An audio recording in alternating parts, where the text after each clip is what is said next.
he said with a short intake of breath. "They know. They picked up the trail somewhere." "Are you sure they know about the channel? They may be only standing by to take a look at the island in the morning. From where they are, they couldn't see the opening in the cliff." "They could with field glasses," he said hopelessly. He looked at his wristwatch. "It's nearly 2 now. They won't do anything until dawn, that's certain. Of course, there's always the faint possibility that they're waiting for some other ship to join, or for a coaler." "I suppose we may as well stay right here." The hour passed, and they lay there side by side very silently, their chins in their hands, like dreaming children.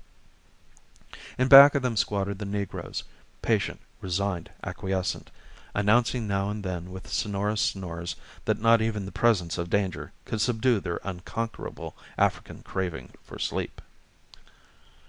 Just before 5 o'clock, Babe approached Carlyle. There were half a dozen rifles aboard the Narcissus, he said. Had it been decided to offer no resistance? A pretty good fight might be made, he thought, if they worked out some plan. Carlyle laughed and shook his head. "That isn't a spick army out there, Babe. That's a revenue boat. It'd be like a bow and arrow trying to fight a machine gun. If you want to bury those bags somewhere and take a chance on recovering them later, go on and do it. But it won't work. They'd dig this island over from one end to the other. It's a lost battle, all round, Babe." Babe inclined his head silently and turned away, and Carlyle's voice was husky as he turned to Ardita. "There's the best friend I ever had. He'd die for me, and be proud to, if I'd let him." "You've given up?" "I've no choice. Of course, there's always one way out, the sure way, but that can wait. I wouldn't miss my trial for anything. It'll be an interesting experiment in notoriety. Miss Farnham testifies that the pirate's attitude to her was at all times that of a gentleman." "Don't," she said. "I'm awfully sorry." When the color faded from the sky and the lusterless blue changed to leaden gray, a commotion was visible on the ship's deck, and they made out a group of officers clad in white duck, gathered near the rail. They had field glasses in their hands, and were attentively examining the islet. "It's all up," said Carlyle grimly. "Damn," whispered Ardita. She felt tears gathering in her eyes. "We'll go back to the yacht," he said. "I prefer that to be hunted out up here like a possum." Leaving the plateau, they descended the hill, and reaching the lake were rowed out to the yacht by the silent negroes. Then, pale and weary, they sank into the settees and waited. Half an hour later, in the dim gray light, the nose of the revenue boat appeared in the channel and stopped, evidently fearing that the bay might be too shallow. From the peaceful look of the yacht, the man and the girl in the settees, and the negroes lounging curiously against the rail, they evidently judged that there would be no resistance.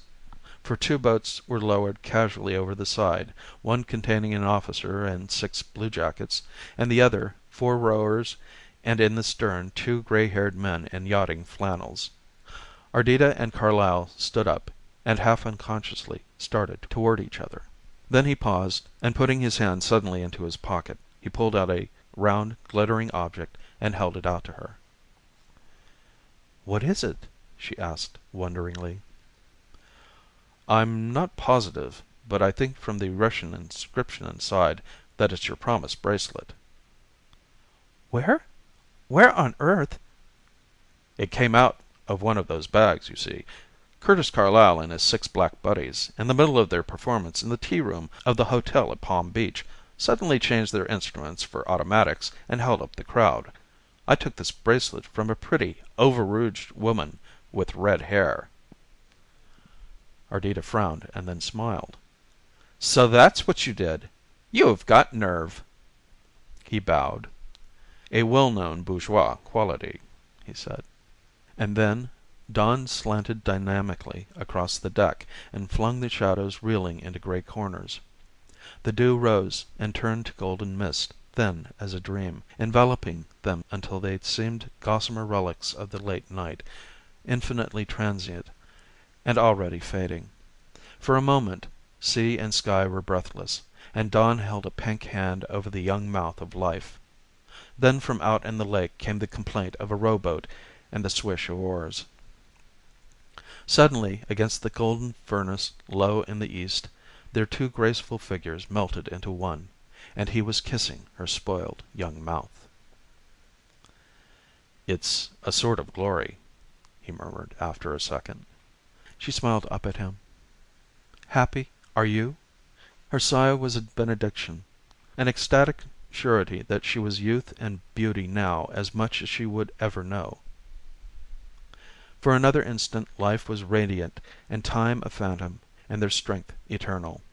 Then there was a bumping, scraping sound as the rowboat scraped alongside. Up the ladder scrambled the two gray-haired men, the officer and two of the sailors with their hands on their revolvers.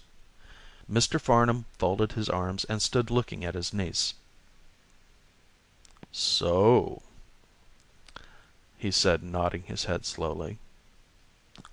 With a sigh, her arms unwound from Carlyle's neck, and her eyes, transfigured and far away, fell upon the boarding party. Her uncle saw her upper lip slowly swell into that arrogant pout he knew so well. "So," he repeated savagely, "so this is your idea of romance, a runaway affair with a high seas pirate." Ardita glanced at him carelessly. "What an old fool you are," she said quietly. "Is that the best you can say for yourself?" "No," she said, as if considering. "No, there's something else. There's that well-known phrase with which I have ended most of our conversations for the past few years." "Shut up." And with that she turned, included the two old men, the officer, and the two sailors in a curt glance of contempt, and walked proudly down the companionway. But had she waited an instant longer, she would have heard a sound from her uncle quite unfamiliar in most of their interviews. He gave vent to a whole-hearted, amused chuckle, in which the second old man joined. The latter turned briskly to Carlyle, who had been regarding this scene with an air of cryptic amusement. "Well, Toby," he said genially, "you incurable, harebrained, romantic chaser of rainbows, did you find that she was the person you wanted?" Carlyle smiled confidently. "Why, naturally," he said.